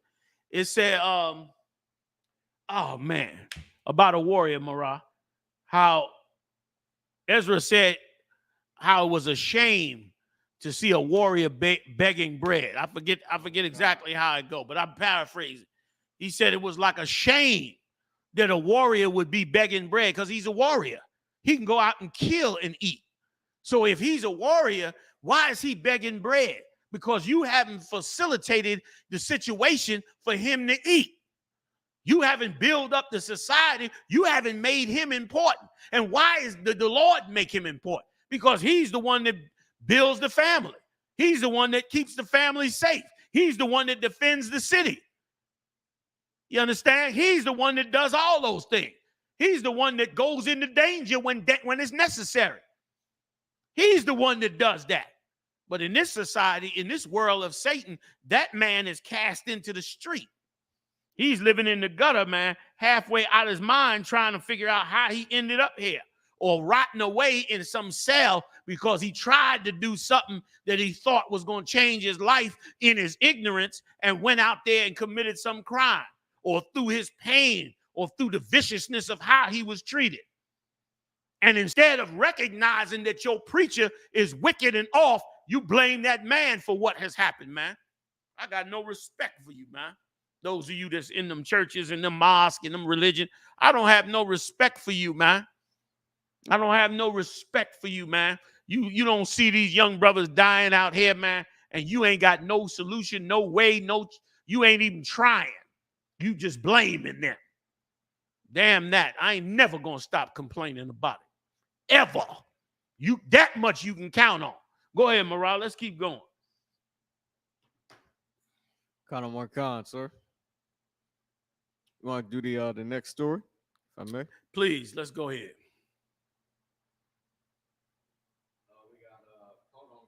Oh, let's get that South African. Let's laugh at that South African story right quick. And listen, and on a serious note, this story that Mirage is about to bring out, let me tell you something. On a more serious note, this is something that's going to come to this place too. This is how they think about you all over the world, not just in South Africa. This happened in South Africa, but not all. This ain't the only place they think in this way. This Edomite that went up to Buffalo, he thinks the exact same way. Boy, oh boy, you better know where you at. Go ahead, Marah. Count on one con. Pastor plotted to kill thousands of black people with poison water, biological weapons, prosecutors said. Poison water and biological weapons, man. And he was a pastor in the church. There you go. In the name of Jesus, Holy Ghost filled, you murderers. You murderers, man. Go ahead, Marah. Give me a little bit more. Count on one con.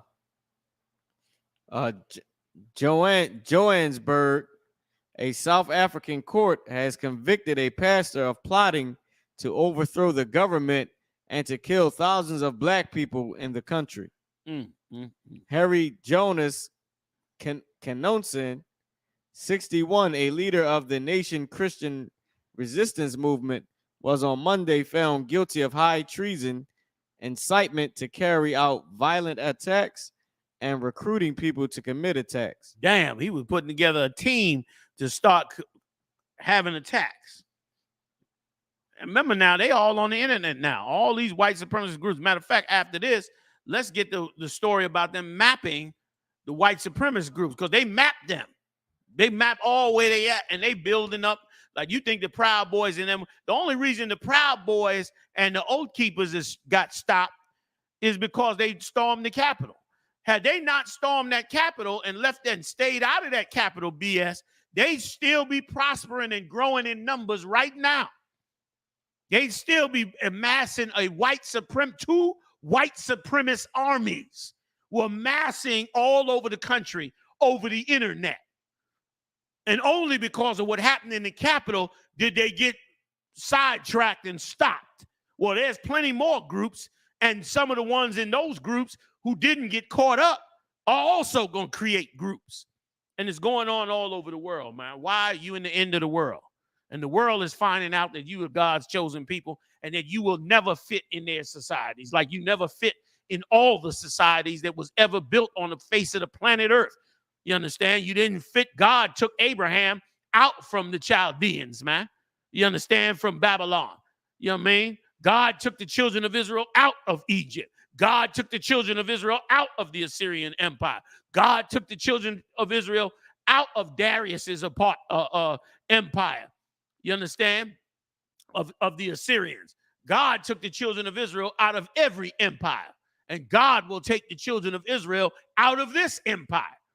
And when they figure it out, they go to try to wipe you out. And so what this South African is doing is going to be going on all over the place. Let me answer this Hebrew sister real quick. Hebrew sister, when this show is over, you go back to the beginning of this show. It's one of the first things I brought out. But in essence, what I'm saying is it's ridiculous. It's ridiculous to say I'm going to get rid of guns in America, but you got no plan to stop criminals from getting guns. Like, that is the most insane idea I ever. Just to put yourself in, and see, a lot of this stuff is not that complicated. Just put yourself in a position like this. Let's say you lived in a house, right? And in that house, one of your sons had a gun. And that son was half crazy and he liked to kill people. Now, you in that house with that gun. You take that gun away from him, and somehow he's able to keep getting another gun. Even though he ain't supposed to have a gun, he keep getting another gun every time you take that gun. So you realize you can't stop him from having that gun. So what do? You either got to come up with a way to stop him from having that gun or get rid of him out the house, or you got to go get your own gun. You got to do one of the two. And so if you can't put him out the house, as in the case of America, you can't put him out and you can't stop him from getting the gun. So why would you sit up there and say the solution to this problem is to take away my lawful gun? How could that be a solution to the problem? You, in essence, saying you want him to murder more in that house. So it's ass backwards, man. And it ain't going to pass anyway. The Senate, them Republicans ain't going for that. Them Republicans ain't leaving themselves vulnerable, man, for blacks and Latinos to take over. They're gonna be, man, they're gonna get so many guns, they're gonna buy 3 times as many guns. Every time they have something like this, the Edomites go out, man, and crack that bank account that they got from getting rich off of you and buy them a whole bunch of more guns, man. They buy them a ton of them guns. You know what I mean? They'll hem and haw and cry and, you know, maybe make some kind of, you know, provision, but they go ahead and do it again. You know what I mean? They want to get the guns away from you, but they ain't trying to get the guns away from them. And again, it's the dumbest thing in the world. Why would you take away? I mean, listen, you telling me to give up my gun, but the cat that's going around robbing everybody, you ain't got no way to stop him from getting a gun. Like I brought out before, them Edomites making guns in their garage. They using them, the hell is them things called, Marat? Them computers. Ghost guns and the 3D printers. 3D printers. They using 3D printers, man, printing up plastic guns. AR-15s and all that. Got no numbers, no serial numbers on them. They piling them up. They doing it for fun. They piling them up. Some of them attaching them guns on drones. They buying them big-ass drones. Cost about $10,000. They got a ton of money, Daddy Trust Fund. They buy this drone, $10,000 for this drone, big as hell. And they attach a gun on it with a trigger and a computer and everything on the gun. So they fly the drone right over you and shoot you with an assault rifle.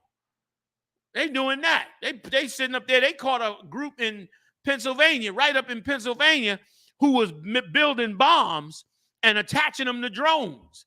And they kept hearing these bombs blow up way up in the county out in the woods, and they go out there and see something blew up, but they can't find nobody. And they start trying to figure it out. Come to find out, they dropping bombs from drones, man. Blowing them up in the field, testing the bombs. Regular civilians, Edomites, way out in the country bumpkins, man. Out in the country. So now, if you can't got no way to stop that, why are you even knocking on my door? We ain't got nothing to talk about. Because you ain't got no way to stop them. Now come up with a way to stop them. Shut down them borders and getting into each city and each state. Go down to Whacking Hut security. They got them detectives that could smell the gunpowder. They could smell the gunpowder half a mile away. You coming down the street, they turn the machine on. They could tell how many guns you got in the car, what caliber, what kind of ammunition you got, all that. Go get them, man, and go catch all them guns that's illegal in the street. Then come talk to me. But if you ain't did that, I don't even know what the hell you even talking about. It don't even make no sense. You're going to make criminals out of other people because, it's human nature, unless you dumb and stupid, it's human nature for a human to protect themselves. And if you giving weapons to criminals and not to people that's trying to deal with you right, then you asking the people that's dealing with you right to become criminals, which is what the hell they want anyway. More criminals, more money they make. So that's it in a nutshell, Hebrew J12. That's where we at with it. But check it out in the beginning of the tape. We did some more on it. I'm gonna go back now. So, and the water for the question too, man. Y'all hit me with some questions if y'all got questions. Go ahead, Marah. Tell me where we at while we still got some time. Khan. We on a pastor that plotted to kill everybody, black people, if I could. Can no one's group... wait, I gotta stop. I'm sorry, real quick. Hebrew J12, you brought up a good ass point. Excuse my French. South Street got shot up by them ghost guns. I mean, they had a full-fledged shootout on South Street. Hundreds and hundreds of people out there. 3 people dead, 11 people shot up. Okay? And the cops sitting around don't know what to do. The cops had to fire on them. They fired on the cops. They still looking for the third cat that was out there. You understand? They still looking for one of the dudes that's out there. Now, if you can stop him, okay, then we can talk about me hanging up my gun. But don't tell me to hang my gun up and you can't stop them. You understand? You can't even stop them. And you should have saw the Edomites when they were describing it. The Edomites were saying the police were so overwhelmed. It were hundreds of people out here. And the police were overwhelmed trying to identify the shooters. It's a joke, man. It's a damn joke. Young man, go ahead, Marah. Is exactly what you're saying, sir. That is so heavy, sir, what you bringing out, because they overwhelm when there's a crowd and a parade of people, and then they also overwhelm when it's just one man shooting kids. Yes. I mean, it don't even make sense. It don't sir. make no damn sense. And let me tell you something else too, man. They teach black people through these churches to be scared of guns. Like black people, oh, I don't want no gun in my house. You act like the gun is alive, like the gun is a wild animal that somebody done brought in the house. I don't want no guns in my house. You all scared of the guns because of all the violence going around. When Edomites, they ain't scared of the guns. They want the guns. Your dumb ass don't want the guns because you've been trained like a dog to not want to protect yourself. A lot of that is coming off of a lot of brothers and sisters as well. You understand? Listen, I'm gonna tell you, like, I should have went biblical on you. I'm sorry. Let me get back to our scholarly biblical teaching here. Jesus said this: thy rod and thy staff shall comfort thee. That's what God said. That's right. And when Christ was about to depart, Peter asked him, can he go get some swords? And he said, yes. Peter went and got a sword and came back. He allowed Peter to get that sword only because, for Peter's sake, he knew that Peter wasn't going to be able to do nothing with that sword when they was coming to get Christ. But he allowed Peter to have that sword because he already knew the prophecy that Peter was going to cut that centurion's ear off, and that he was going to heal that centurion and put his ear back on him when you go back and read the story. You understand? But Christ still told him to go get that sword. Okay? So it's ridiculous, man, that, that we think the way we think. And you would think, let me tell you something. You would think, I'm not going to stay on it, Salakia, but you would think us as black people and Latino people being oppressed in this country. We just had a guy go in a Buffalo supermarket and murder 10 people. 10. And only one person fired back at him, and that was the brother that was the ex-police officer that created the car that runs water. And 10 people died up there. Now, what if all 10 of them people had guns? Maybe more would have lived. Maybe somebody else would have lived. You understand? And at the least, they would have died trying to defend themselves. Damn. We got to die just like a sheep? You stand out there and get blasted away by some white supremacist because he in his basement and can't get no sex from the white girls in his neighborhood? So now we got to die. We got to be standing there with no defense and get blown away so he can finally feel like he's a man. Because his daddy beating his mama and busting him upside the head, and he failing in school, and he's dumb as hell, and none of the girls like him. So now I hate niggas. I hate niggas. Now he gonna go out and shoot up the whole damn place. Damn that, man. I'm all for that, man. So good question, Hebrew sister. Go ahead, From Khan, mapping white identity, terrorism, and racially or ethnically motivated violent extremism. Come on. Khan. Racially or ethnically motivated violent extremism, REMVE, and the extremists present some of the most pressing threats to the United States. REMVE also has been identified as the White Identity Terrorism Movement, WITM. REMVEs are among the most lethal domestic violent extremists, and they are the most likely to commit mass casualty attacks. These movements are characterized by a broad ideology orientation toward Salaki, I don't know what this is, sir. Xenophobic and anti-Semitic racism. Right. Salaki, racist and xenophobic is like you homophobic, like that. Okay. Very similar. Go ahead. Racist and misogynistic sentiment. Right, like you basically are saying you just want to be masculine. That's what they mean when they say misogynistic. You want to be masculine. You want to have dominance. You know what I mean? Like Edomites is hating the fact that they're losing their manhood. And what's so sad about it is the Democratic Party is using black people to be the face of all of these different alternative lifestyles. If you notice it, listen, there is 20 times more homosexual white men than there are black. But all over the TV, all you see is black men because they're using you to be the face of, joining, like they turned black homosexuals into the movement, into like a civil rights movement to force everybody to accept that lifestyle when they could have used their own white men to do it. But they knew how angry it would make other white men, which is what you read now. Them white men are mad as hell that this is being pushed on them. You understand? You understand? Go ahead. Con. For this report, authors review the relevant literature on the REMVE's network and collected and analyzed social media data from 6 social networks: Twitter, Reddit, Gab, Request, Telegram, and Stormfront, to produce a global network map of the digital REMVE space. So they map it out where they at all over the world. Let me correct xenophobia.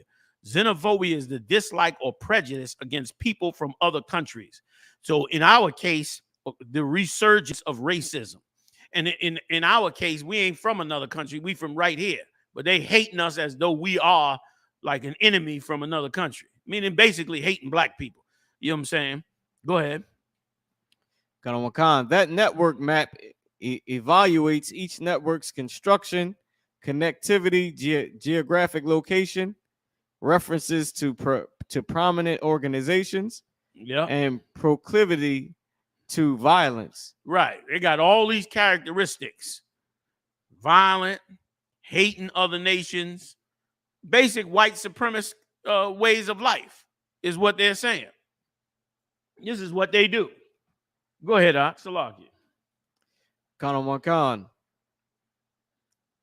The authors also reviewed 10 countries' experiences with REMVE to sketch out an understanding of the REMVE space in these countries and how REMVEs in those countries relate to those in the United States. Yeah, because what they finding out is that these white supremacists are tied to other white supremacists in other countries.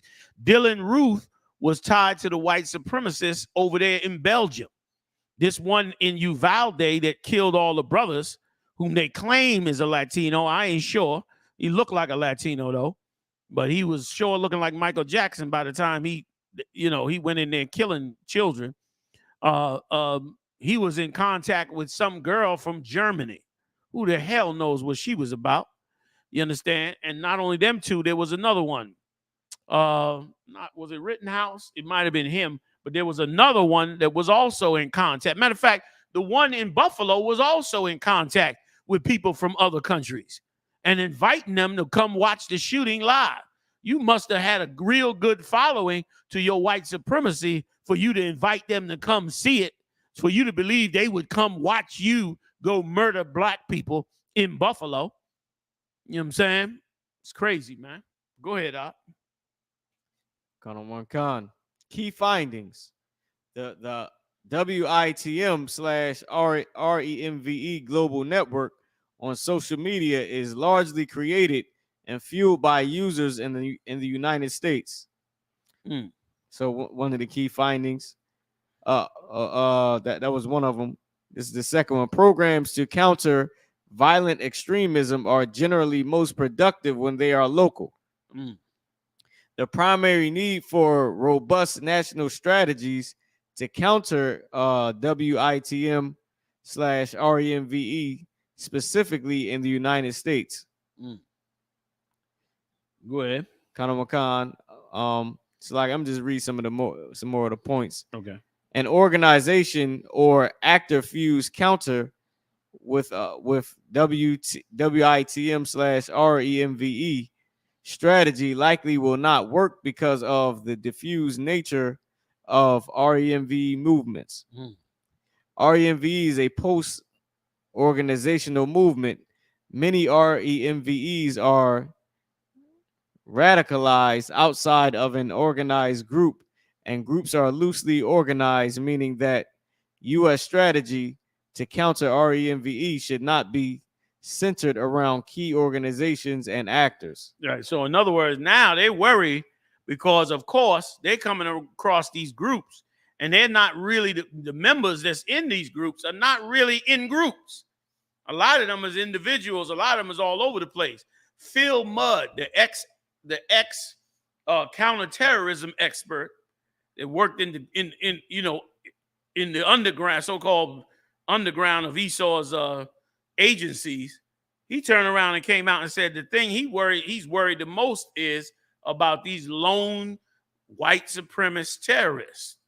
They operating by themselves. And meanwhile, they want you to be the sheep to die in this place, man. You better return back to Christ and get ready to get up out of here, man. Let me read one scripture on it, man. Then we can move on, unless you got more you want to add to it. La, sir. Can you please give me Jeremiah 40 and 30? And let me just read that classic one we always pull. You know what I mean?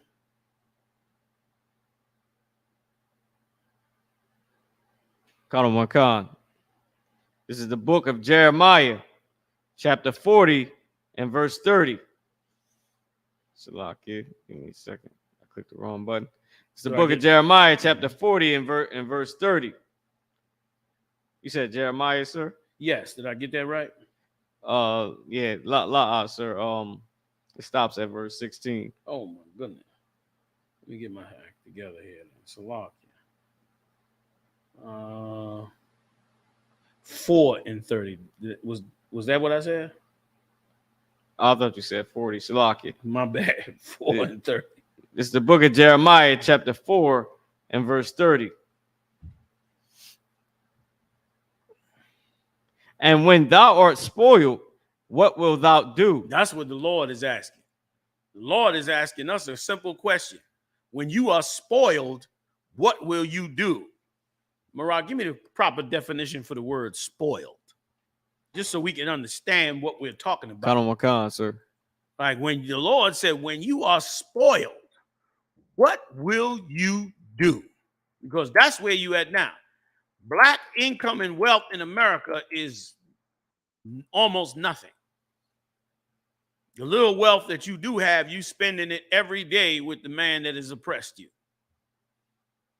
And you live in paycheck to paycheck, and sometimes that's not even enough. Most times it's not enough. So the Lord said, when thou art spoiled, what will you do? Go ahead.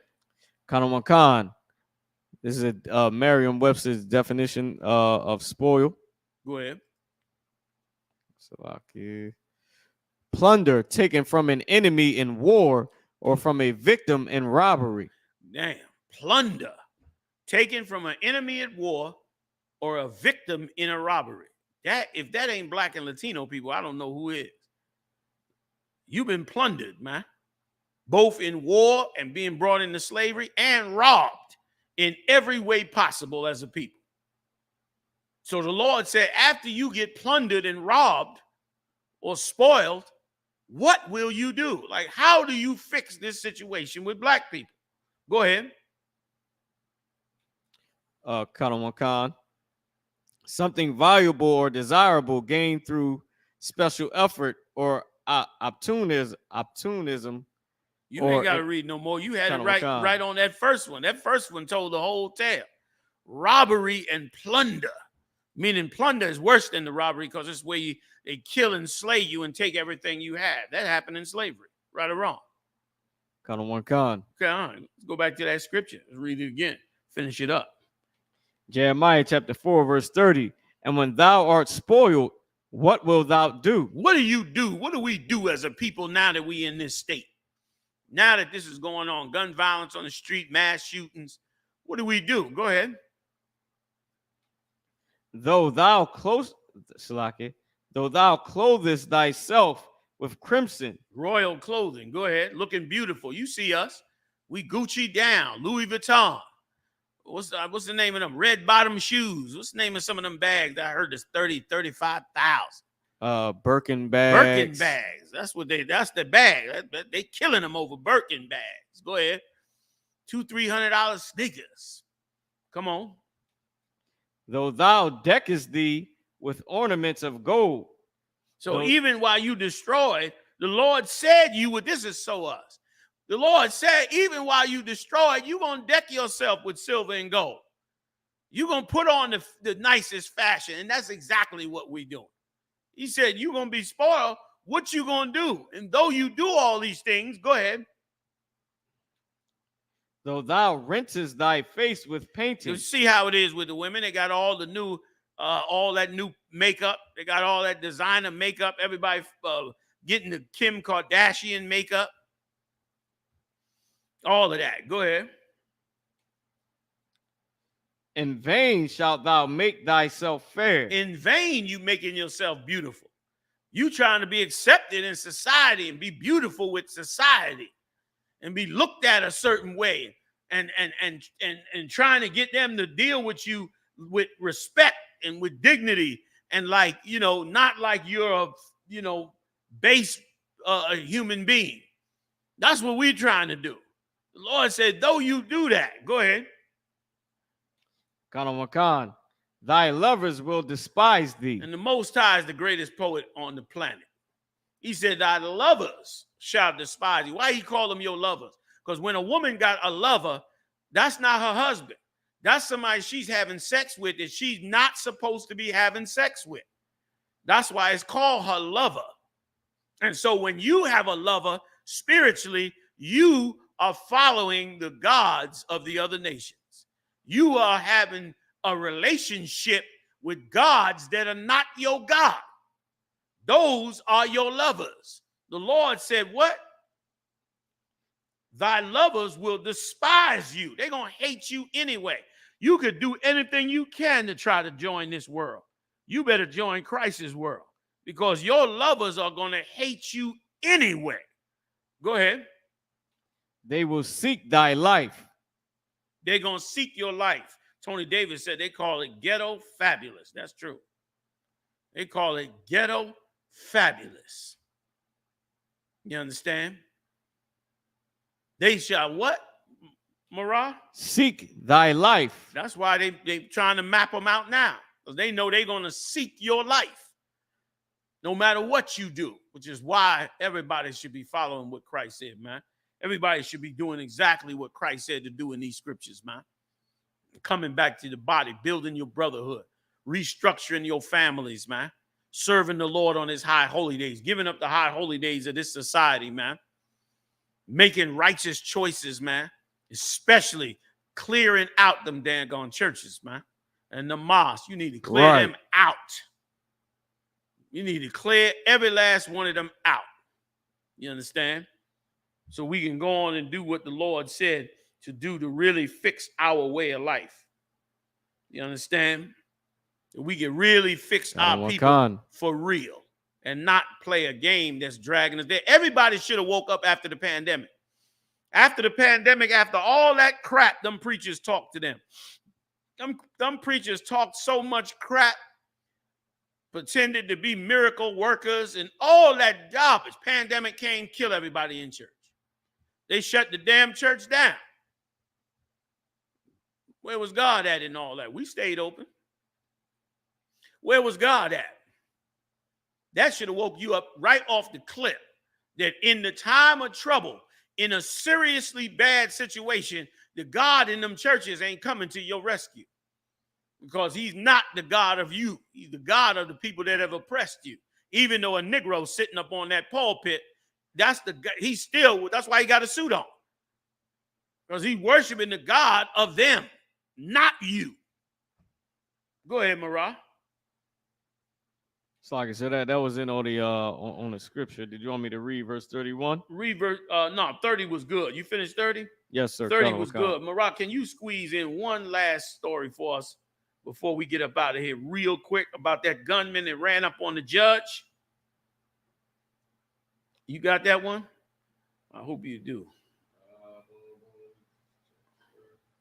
The woman that led the terror group was good too.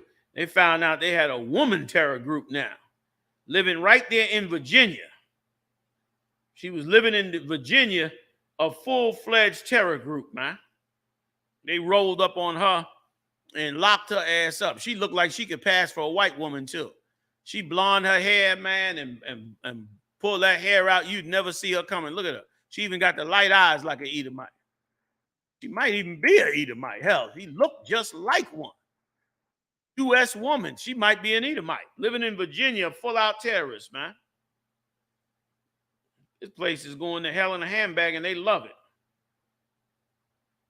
Colonel McConnell, and I have the story of the gunman, like you said. So the one that ran up on the judge. Yeah, let's just throw that in there real quick. I don't want to go not a minute over 11 if we could. Just throw that in there. Colonel McConnell, police arrest an unarmed man outside of Justice Kavanaugh's house. That's the Supreme Court justice. Now, that's at first in the United States that I know of. This is the first time in the United States that a Supreme Court judge had a gunman out front of his house. Go ahead real quick, Marah. We almost done. Colonel McConnell, an unarmed man arrested near Justice Brett Kavanaugh's home in Maryland was charged with attempts to kidnap or murder or threatens to assault, kidnap, or murder the justice, according to a charging document in the case.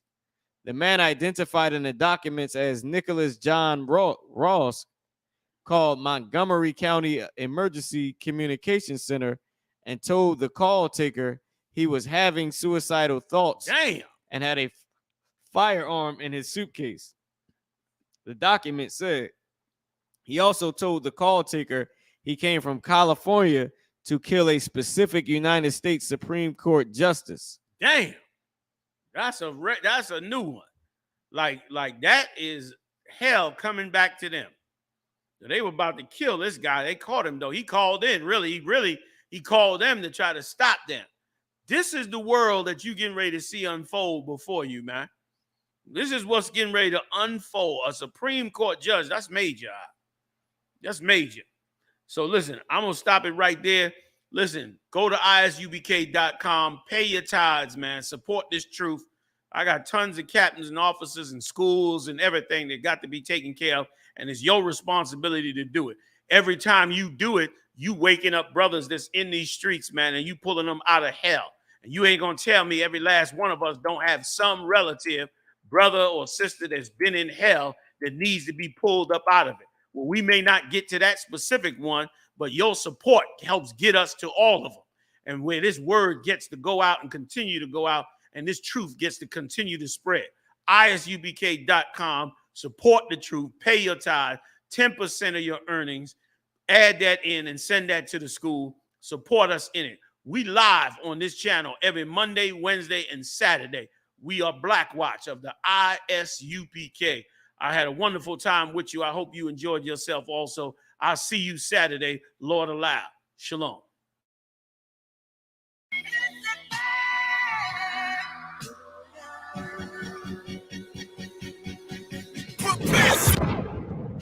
Islam, I'm Captain LeBron, Israelite school at U.K. under Commander GEN.YAHANNA. Invite all black American Indians out to the 5th annual Fire Weekend.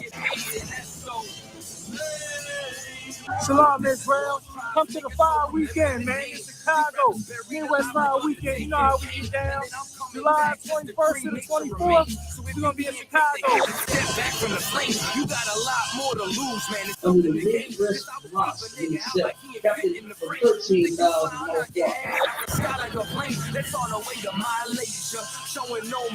July 21st, we got 12 shows that are behind you with the scripture breakdown class, followed by Captain Cigar Yacht and Captain Copperzile across the line race. You know what I'm saying? We got the Bantu Festival coming back. We got the election coming. We're going to kick off the election with Captain Ash, Captain Kadazak, and Kazak Yad. It's going to be called Fort Columbus Camp. On the 24th of July, we're going to be doing the Black and Brown Unity Cookout. Shalom, Israel, to all my blacks, Hispanics, and Native Indians. From July 21st through the 24th, we're going to be holding the Midwest Fire Weekend. On July 21st, we hold a scripture breakdown with none other than 12 Shield General Muhammad from 6 p.m. to 8 p.m., followed by Cross the Line Radio.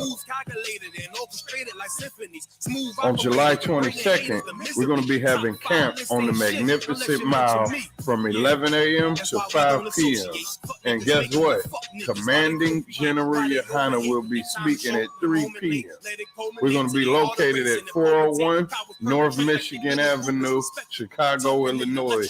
After that, we're going to have the Before Columbus Came lecture from 6 p.m. to 9:30 p.m.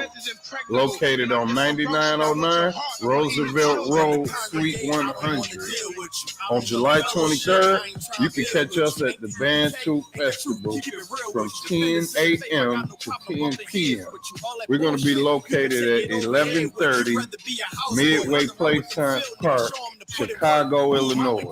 And then last but not least, we're going to be having the Black and Brown Unity Cookout from 12 p.m. to 8 p.m. located at Douglas Park, 1200 West 12th Place. For more information, call 708-299-5821. Again, 708-299-5821. Also, if you would like to help out and support this troop and brotherhood, go to the Midwest Fire Weekend Black and Brown GoFundMe account and make a generous donation.